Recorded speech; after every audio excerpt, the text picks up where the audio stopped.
Hey, sorry for the shorter video. I've been at work and there was a snowstorm that just hit my area, and while it's not affecting me, there's also this crazy fire that's happening on the other side of the world, so a lot of people are in shambles right now. But anyways, let's talk about Wuthering Waves. It's a good way to forget that reality really sucks right now.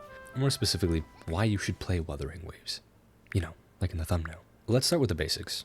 There's combat, exploration, character design, and most importantly, world design to help you keep yourself immersed in the game. Starting with combat, this game probably has one of the most fluid, best feeling combat styles I have ever laid my grubby hands on from any Gacha game title. And there are a few ARPG titles as well that I just wouldn't get the same fluidity from.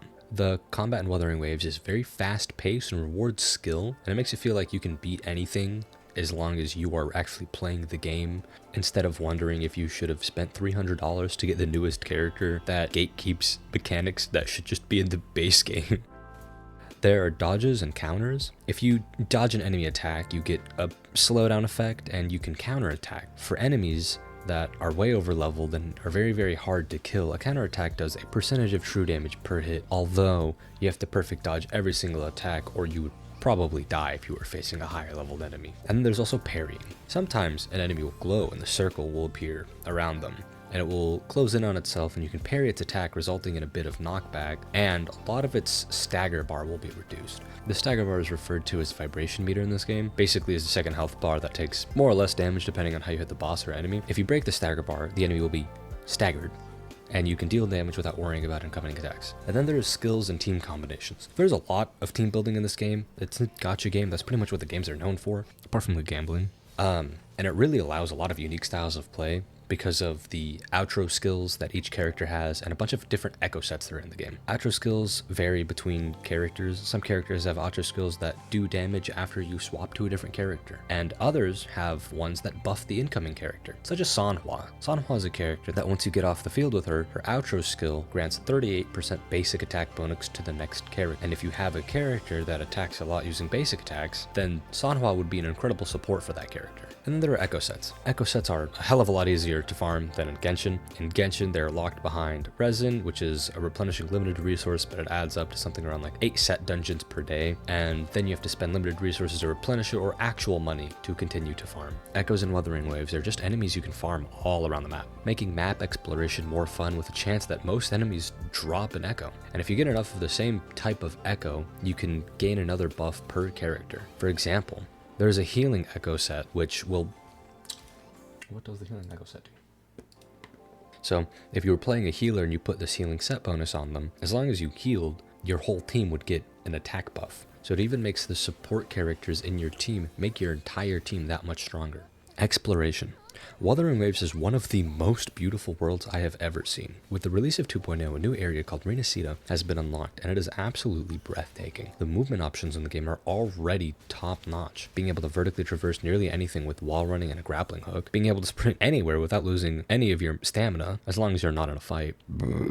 And even if you ever have any type of problem with stamina, which doesn't exist in this game, there is a free echo that you can put on all 3 of your characters if you so desire, which basically gives them a motorcycle. And yes, Wuthering Waves did this on launch over 7 months ago. Genshin needed those 7 months to cook up Malvuika so that you could spend your hard-earned cash. There are tons of chests just sitting around and tons of enemies to kill and gain echoes and collectibles. The amount of asterite you get, which is this game's limited currency, just by losing time exploring, is so rewarding. You can really just relax to a specific YouTuber for background noise that would talk about games he plays and why they are good or why you should play them. There are also exploration quests, which actually feel very impactful for your world. For example, there's a tornado-looking area on the map that you can't go into that area, and there's an exploration quest that has a pretty good bit of lore to it that is pretty engaging, or if you want, you can skip it because there's an option to skip dialogue in this game.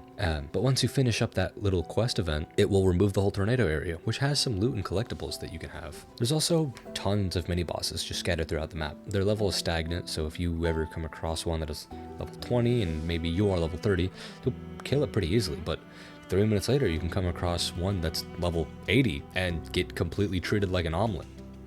Folded character design. God, These characters look so good. I don't know who in Kuro Games was in charge of the character design for Camellia or Carlotta, or another character that I cannot name yet because of spoilers, but they all look so good. The character companion event has literally brought me to tears multiple times. I'm not saying I'm not an emotional person, but I am saying when a story is good enough to make a very well-loved content creator that you would definitely put as background noise while you play games or listen to while you should play certain games, cry, it is good. No can of beans necessary to open. Hear what the characters look like. You have to find out for yourself why their stories are good, because I'm not spoiling anything for anyone here, apart from Camellia. And finally, world design. The world in Wuthering Waves is nothing short of stunning. I've seen some jaw-dropping 4K ray tracing videos talking about how pretty Wuthering Waves is, and honestly, I've just been trying to figure out how to get my game to look like that so that my PC can be a personal room heater, especially with how cold it's been getting. What really sets this world apart from many other Gacha games is how alive it feels. Even the NPCs have personalities. You can eavesdrop on conversations that would make the world feel connected and dynamic, like you're part of a living, breathing universe instead of just a backdrop for quests. And NPCs don't just go here, go there, do this, bring me this. Aw, flower would be nice. And nothing is region locked. Well, except flying. There is a new area in Renacita, and they just gave us flying. This game has been out for 7 months, and a Gacha game just said, here you go, flying.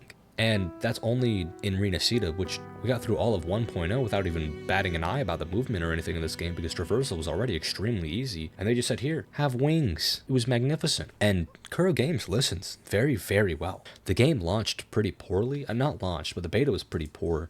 And they took nearly every single piece of feedback and worked on it completely. So, why should you play Wuthering Waves? Let's recap all over it. The combat is incredibly fluid, better than anything I've ever felt in any Gacha game. Exploration, not only rewarding, but keeps you hooked. It's beautifully paced and doesn't feel like it's a grind at all. The character design's stunning. And I've played Genshin a good bit, and I physically cannot remember most of the story, not by choice, but because it was so drop-dead boring. Only thing I remembered was Ling Guan's quest, and I'm sitting here wondering why she was a 4-star character when she lives in the sky and takes care of, like, the bank of everything. And the world design is on another level. Let's compare it to Genshin for a moment. Obviously, Genshin has, Genshin walked and dragged its skull on the concrete so that Wuthering Waves could run. We're talking everything Genshin did wrong, Wuthering Waves did right. Just like Marvel Rivals and Overwatch, but that's for another video. But the world design is beautiful. It feels like a living environment, and the visuals are absolutely stunning.